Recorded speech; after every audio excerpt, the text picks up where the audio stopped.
This week on Sport Fishing, we're back aboard the Seawolf out of Emeryville, California, fishing out of the bay. I know it doesn't look like we're up in Northern California. It's so flat and glassy today. Just got really lucky on the weather. Today we're going to be starting off looking for rockfish, and if we get really lucky, maybe catch a lingcod or two. So stay tuned for this week's exciting episode of Sport Fishing. I'm Dan Hernandez and I live to fish. All right. I have been fishing along the Pacific coast my entire life. Oh! Let me bring you in the action and share with you some great fishing tips along the way.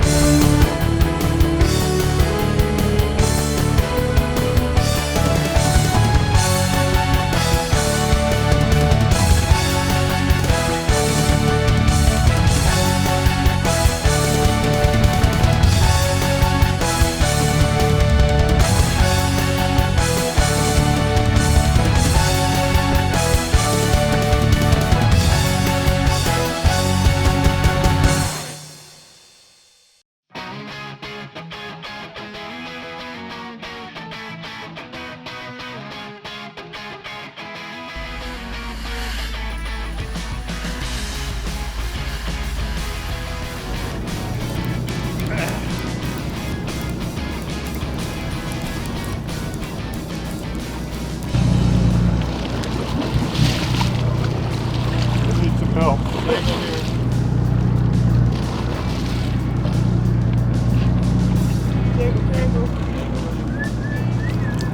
Ooh, nice fish.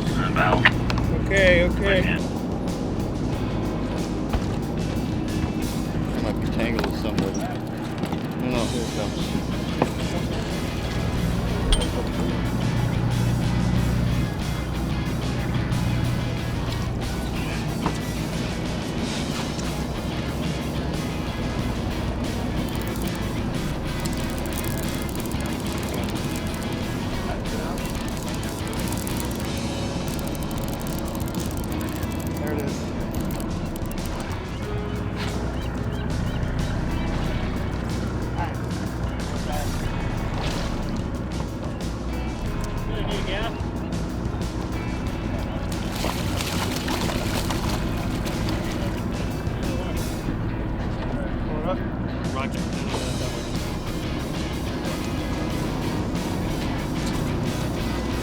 Gary.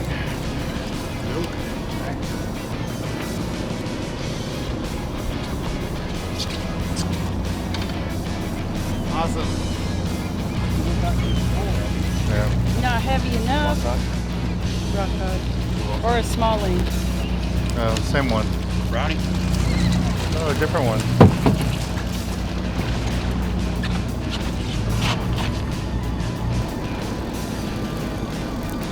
Another day of fine fishing with Danny on a Sunday. Part 2.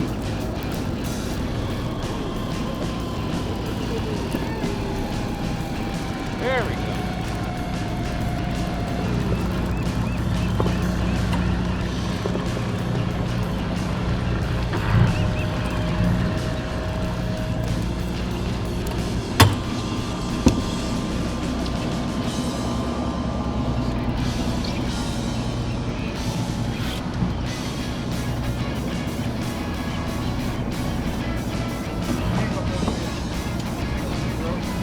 Nice one. I like it.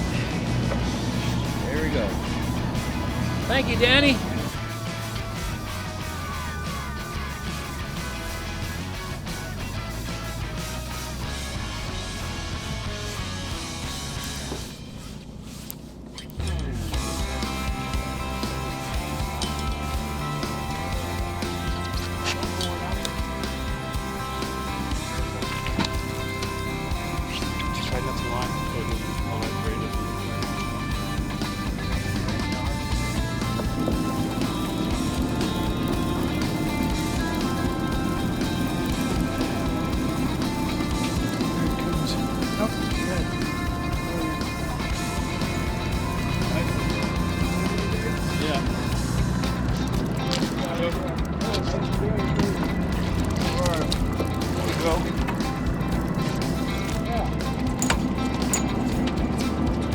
Double hooked it.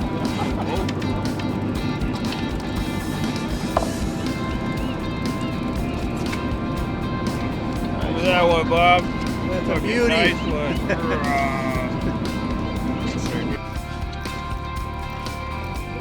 Oh, yeah. Oh, get him in the water. Woo. Nice one. Nice, dude. Turn around, look pretty for the camera.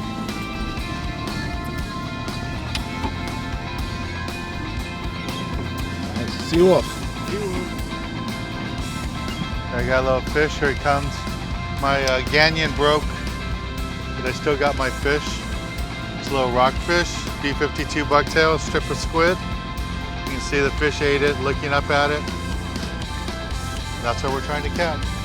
All right, let's take a little break from the action here aboard the Seawolf at the Farallon Islands and go to the tackle box and give you a good look at the gear you need for this type of fishing.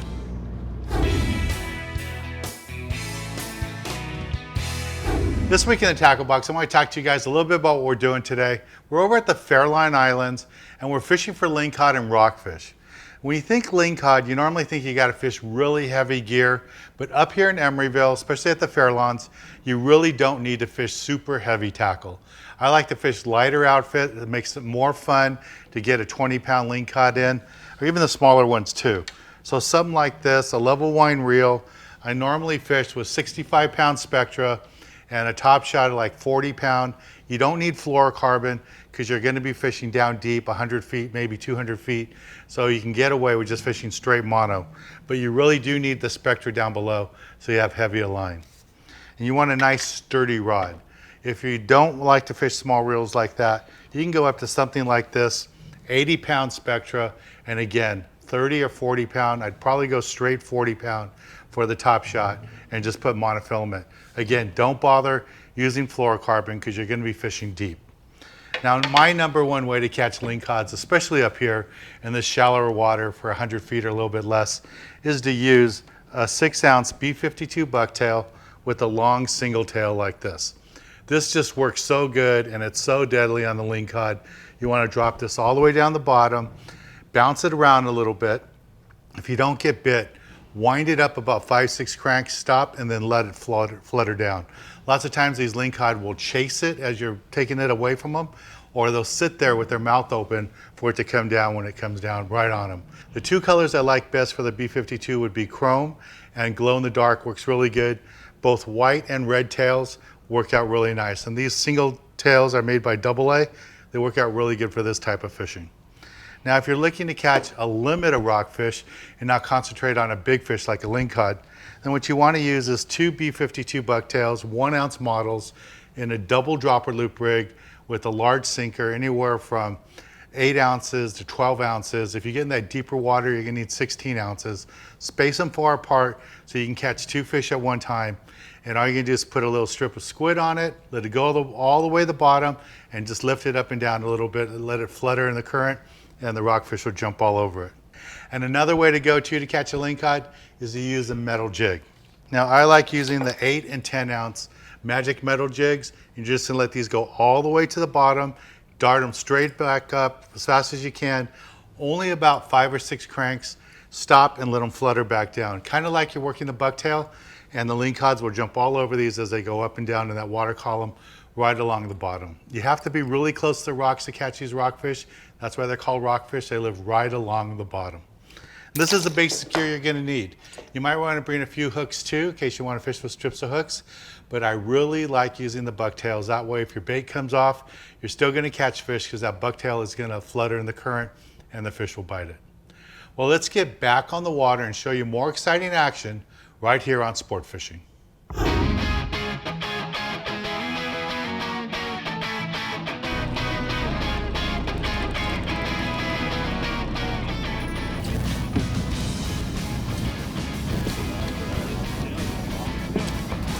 That's the last canary right there. Last one. No more. Tell him. What do you got? Oh, I still haven't seen him.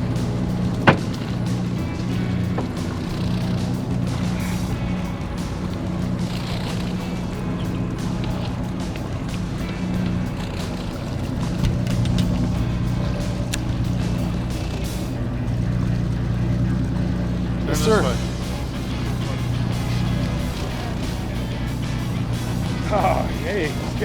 up.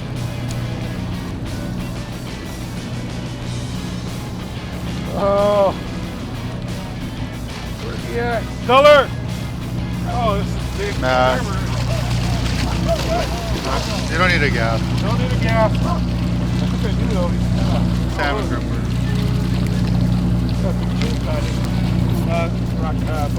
Cacho. Cacho. Nice. 6 fish, 6 different colors. Nice. 6 different flavors.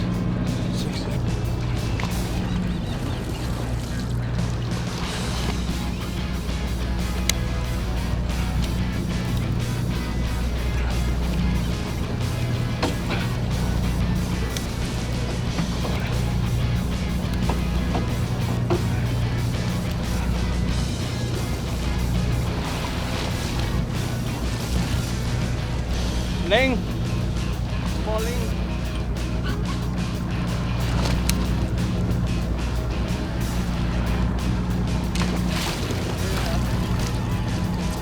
There you go.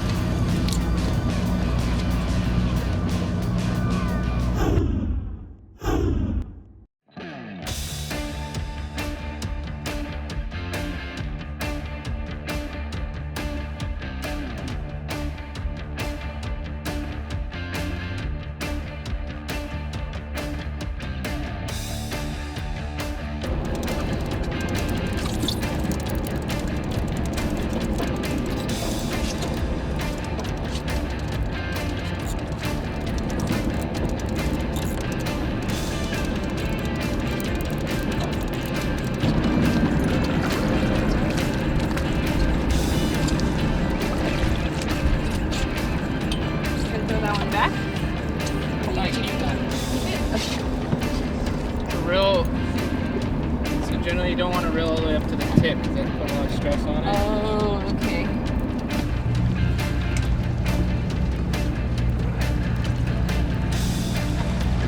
Big Ling. Lingcod. Need a gaff? Gaff. Tom.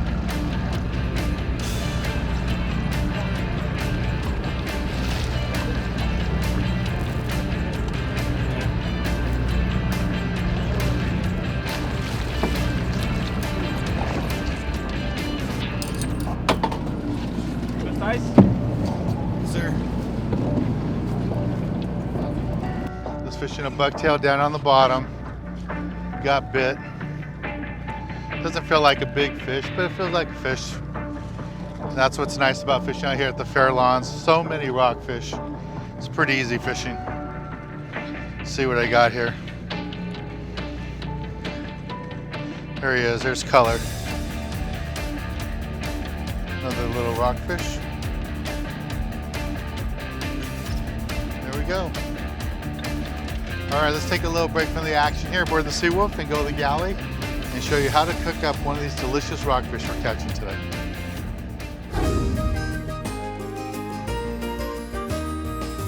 This week in the galley, we're back at Gladstone's in Long Beach, California, right here in Rainbow Harbor, beautiful area. Standing next to me is Chef Pete. He's helped us out in the past. And hey, Chef, thanks for having us back. Thank you very much, Dan. And what do you have in store for us today? I'm making a rockfish ceviche for you. Oh, cool. We got some fresh rockfish, and what we did was we filleted it out and we marinated it in lime juice overnight for about 24 hours. It's just nice little pieces like this. Okay, so we've got the rockfish, and what we're gonna do here is we're gonna drain this off into this bowl right here, reserving the lime juice because we're gonna put a little bit of that lime juice back into our ceviche. So that's all I'm doing is just pouring that off. Would you marinate it? In lime juice. Just lime juice? Just straight lime juice. It kind of cooks it Okay. with all that acid that's in the lime juice, and you know, you can get creative and flavor it with lemon juice and orange juice and other things like that. So now I've got the actual marinated rockfish right here. I want to reserve the lime juice. The rest of the ingredients are just simple, like a pico de gallo, if you will. You've got chopped tomato. We're gonna throw some of that in there. You've got some fresh onion. Throw some of that in there. You like to use white or red onion too? I like white onions myself. I think they're sweeter. I find the red ones a little bit bitter. Here's jalapenos diced up really small. And you know, like all chilies, be careful. All the heat is in that white rib meat and in the seeds. So I try to avoid that.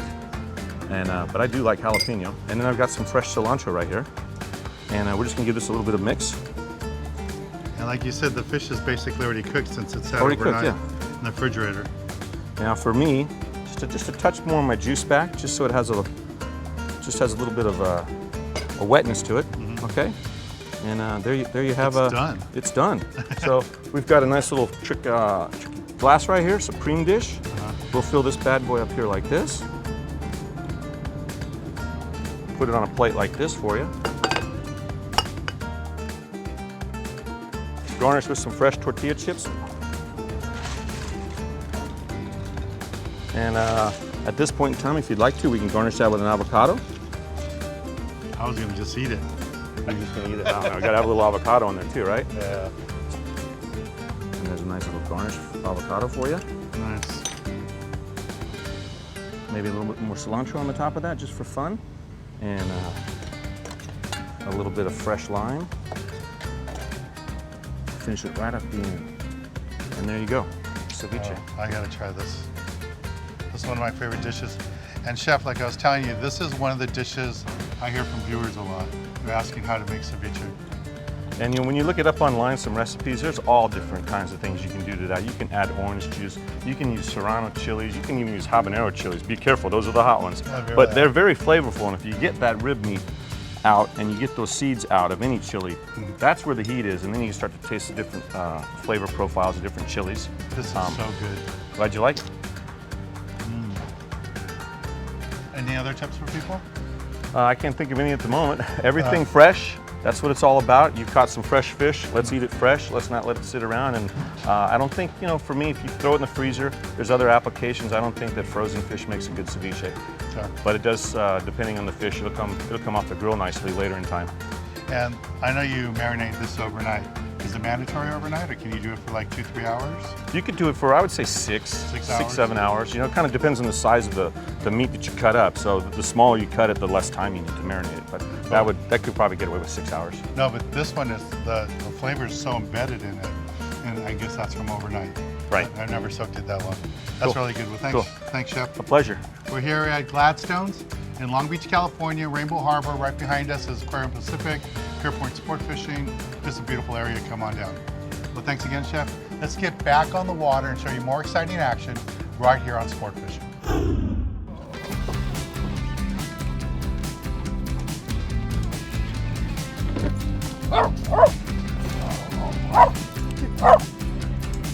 Here it comes.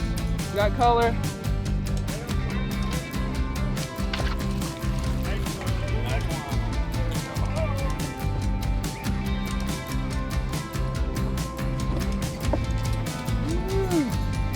Right perfectly with this. Right on, good job.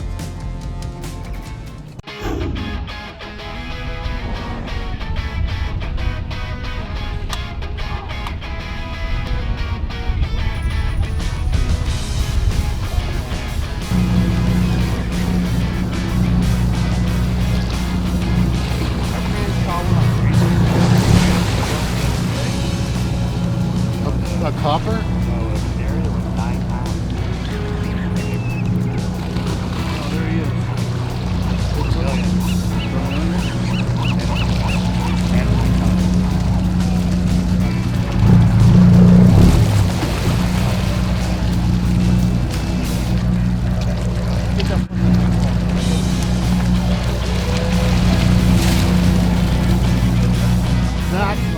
Double header, double.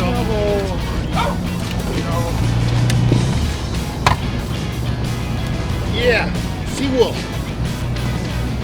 Oh, yeah. Still got daylight, Leo. Yeah. I got the one you let go, buddy. This one's Robert's. Yeah. Woohoo! Nice. Seawolf. Fishing with Dan Hernandez aboard the Sea Wolf. And it's a beautiful day, low swells, and look at what we got. Big old Lingcod. Love it. Here we go. Here comes my fish right here. We call these Johnny Bass in LA.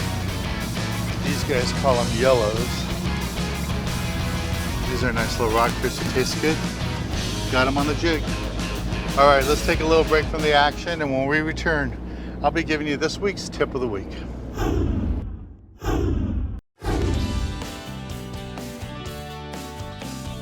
For this week's tip of the week, I want to talk to you a little bit about what we did today aboard the Sea Wolf. We were fishing around the Farallon Islands, and we had really good fishing on the rockfish. The lingcod, you really had to work at it, but the majority of the rockfish today was kind of unusual for the fishing I've done up here. It was all about using the live bait and the cut squid, and the number one rig the guys were using was just a basic shrimp fly rig like this. 2 little shrimp flies, 1 anchovy on it, or 1 strip of squid with a 1-pound sinker, fish right along the bottom. And those fish were stacked up deep on the bottom. They weren't right on the bottom lots of times. Yeah, we had fish anywhere from 20 to 60, 70 feet off of the bottom. Just fanned out, looked like feeding fish. So yeah, it was a lot of fun. And this is John, the owner operator of the Sea Wolf. Runs a great operation here out of Emeryville. And you can just see how beautiful of a day it was. I've been up here lots of times. This was a postcard type day. Look at the beautiful view. Golden Gate Bridge right behind us. It's one of the joys of coming to fish up here is not just the fishing, but the experience, the whole adventure of fishing up in the Bay Area. It was lots of fun. If you're from Southern California or wherever you are around the country, you've never been fishing up here out of Emeryville in the Bay Area, you need to come try a trip here. You never know what to expect. We've got everything up here from albacore salmon, lingcod, rockfish. It's always different. It's always a great adventure.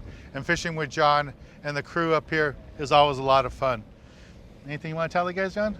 nope, just come fishing. It's a lot of fun. So on behalf of John, the crew of the Sea Wolf, I'm Dan Hernandez, hoping you enjoyed this week's episode of Sport Fishing, and I hope you join us again next week as we go looking for more of the best in sport fishing.